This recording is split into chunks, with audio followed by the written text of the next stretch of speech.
Welcome to all students and English learner in my channel JSD English Speaking में आप सभी विद्यार्थियों का स्वागत है। तो आओ बच्चों, जो मैंने पिछले लेसन में पिछले कई दिनों की वीडियो में मैंने आपको जो प्रेजेंट सिंपल सेंटेंसेज और past simple sentences use of is am are use of was were, और आज हम 21 लेसन में 21वें लेसन में जो हमारा काम है यूज ऑफ हैव हैड, आज हम प्रेजेंट में करेंगे यूज ऑफ हैव हैड। तो देखिए ब्लैक बोर्ड की ओर ध्यान दो कि जो हैव हैज कहाँ कौन से सब्जेक्ट के में यूज होता है। कृपया ब्लैक बोर्ड की ओर ध्यान दो। डेट आज 21 सितंबर 2024 और लेसन हमारा है 21। तो आज का हमारा main heading use of have है। इसका हिंदी अर्थ है कि पास है या रखता है। इसकी पहचान होती है जैसे मेरा एक पेन है या मेरे पास एक पेन है या मैं एक पेन रखता हूँ, it is the same thing. तो इसमें आपको ये नहीं सोचना कि मेरे पास ये पेन है या मेरा पेन है। अगर जो मेरा पेन है इसकी इंग्लिश सिंपल में बनाएंगे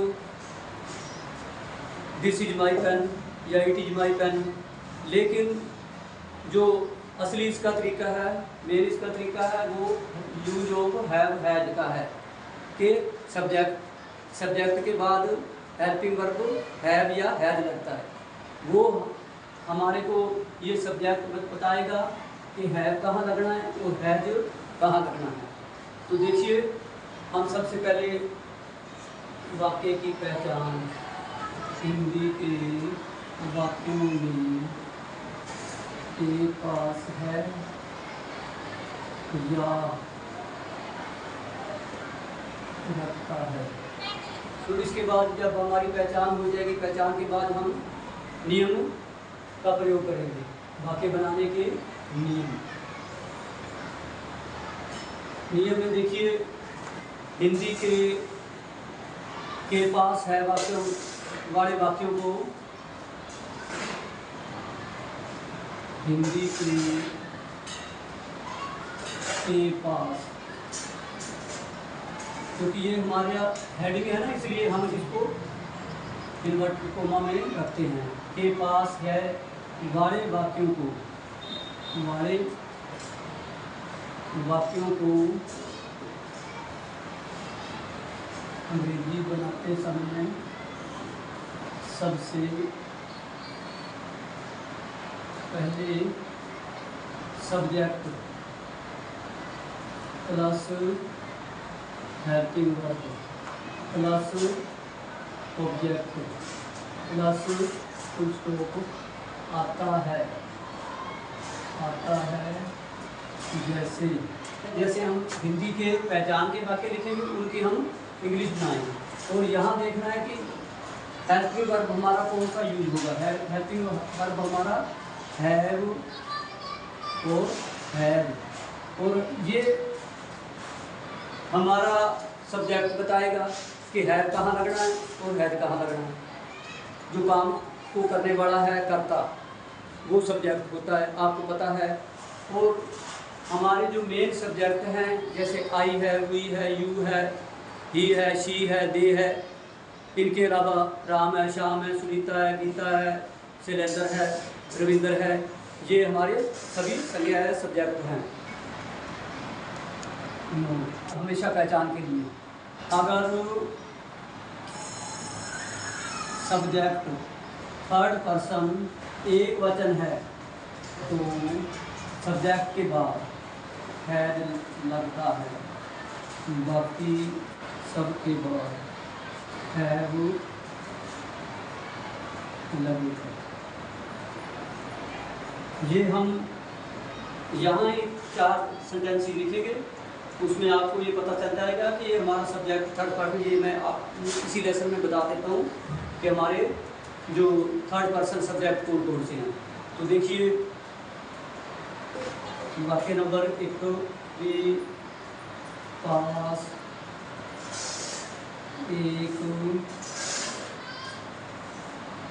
विवाद है। अंत में हिंदी का वाक्य समाप्त होता है, पूर्ण विराम लगता है, और इंग्लिश वाक्य खत्म होता है तो फुल स्टॉप लगता है। तो दूसरा वाक्य लिखते हैं, हमारे कुछ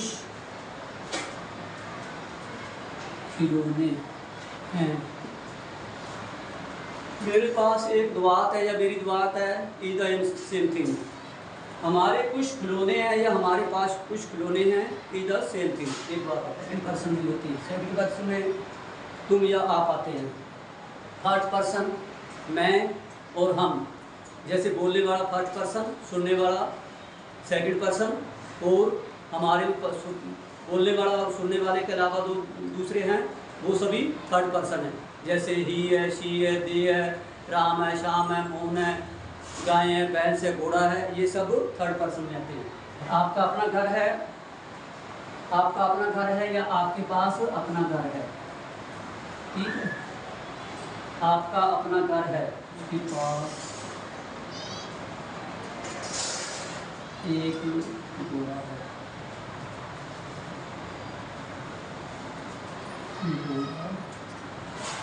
है। ये हम यहाँ से पहचान करेंगे कि उसके पास, लड़के के पास है या लड़की के पास है।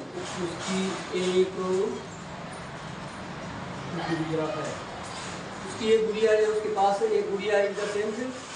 और राम का राम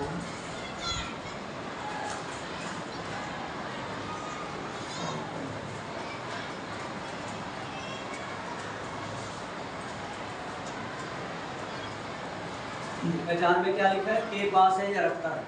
और इधर पास है, हमारे कुछ खिलौने हैं, हम कुछ खिलौने रखते हैं या हमारे पास कुछ खिलौने हैं। और आपका अपना घर है, इट मीन्स आपके पास अपना घर है।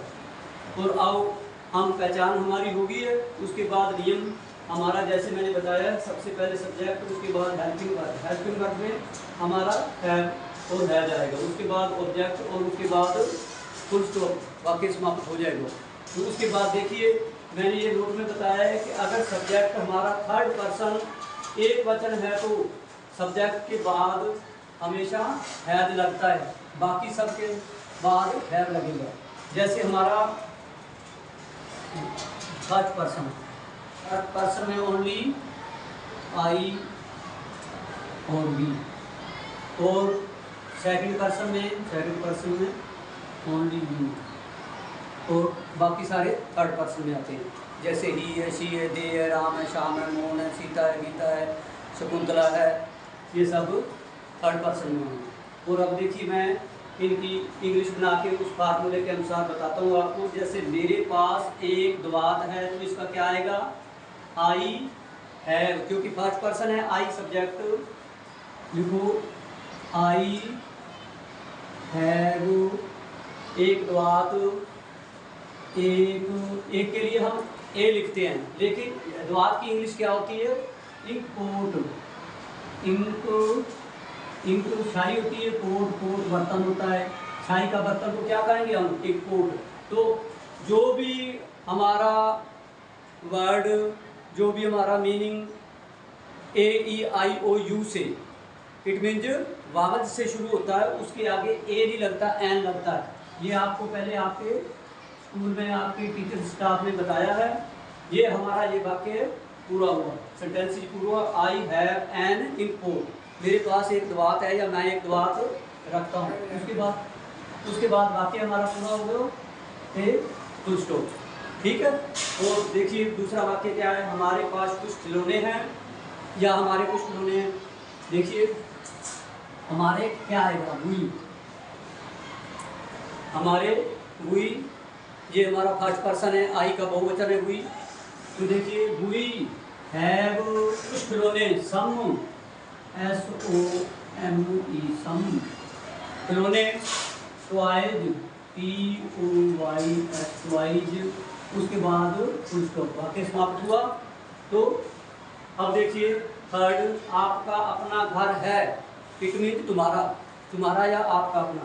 तो क्या लिखेंगे सब्जेक्ट, यू हैव अपना घर, you have your, you have your घर, हाउस, HOUS, मकान के लिए हम हाउस लिखते हैं, घर के लिए होम लिखते हैं, लेकिन अपना घर हो तो होम लिखा जाता है, लेकिन दूसरा घर हो या मकान हो उसके लिए हम हाउस लिख सकते हैं, लेकिन यहाँ आप हाउस या होम लिख सकते हैं। अब उसके पास, हाँ उसके पास है एक घोड़ा है, इट मीन्स आदमी के पास एक घोड़ा है, इसका मतलब उसके पास, वह, थर्ड पर्सन। तो क्या आएगा यहाँ, ही। अब ही थर्ड पर्सन एक वचन है, थर्ड पर्सन एक वचन है, तो इसके ही के बाद क्या लगेगा, हैव ही लगेगा। ही सब्जेक्ट हमारा थर्ड पर्सन है, थर्ड पर्सन है, एक वचन है, एक वचन है, तो ही के बाद है जाएगा। ही हैज क्या है, एक घोड़ा, ए हॉर्स, HORSE, हॉर्स, उसके बाद वाक्य समाप्त हुआ तो फुल स्टॉप। तो नेक्स्ट क्या है, पांचवा, उसकी एक गुड़िया है। गुड़िया किसकी होती है, स्त्री की होती है, स्त्रीलिंग, और उसके पास एक गुड़िया है, तो ही उसके लिए क्या लगाएंगे हम, सब्जेक्ट शी लगेगा हमारा, SHE, शी। फिर ये थर्ड पर्सन है, एक वचन है, तो क्या आएगा, ही के बाद है, शी हैज ए, गुड़िया के लिए क्या लगाते हैं हम, DOLL, डॉल, DOLL। उसके बाद ये वाक्य पूरा हुआ तो फुल स्टॉप। इसके बाद राम का अपना साइकिल है, इट मीन्स राम के पास अपना साइकिल है। राम क्या है, थर्ड पर्सन एक वचन है, तो क्या आएगा, राम हैज अपना, राम ये थर्ड पर्सन है तो राम के लिए आएगा, जैसे इधर ही है, ही आता है तो फिर उधर हिज जाएगा। अगर शी होता मतलब उसकी अपनी गुड़िया है, अपनी गुड़िया आती तो है यहाँ हर आता, या अब ये एक वचन पुलिंग है तो यहाँ हिज जाएगा। राम हैज हिज साइकिल का बाईसाइकिल, बाईसाइकिल, बाईसाइकिल, उसमें काफी समाप्त हुआ तो हमारा फुल स्टॉप। ये है हमारा आज का 21वां लेसन। तो अगर आपको समझ आया है और हमारा ये एक्सपीरियंस इंग्लिश पढ़ाने का आपको अच्छा लगता है, आपको समझ आती है, तो इसको आगे से आगे मेरे YouTube channel JSG English speaking को लाइक, शेयर और सब्सक्राइब कर देना। ताकि लाइक आप इसलिए करोगे कि हमारे को ये आपका एक्सपीरियंस, आपका तरीका पसंद है।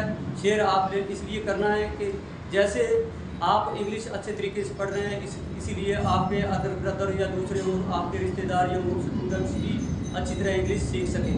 और सब्सक्राइब हमारे बेनिफिट के लिए करना है। कि आज का लेसन यही समाप्त होता है। धन्यवाद।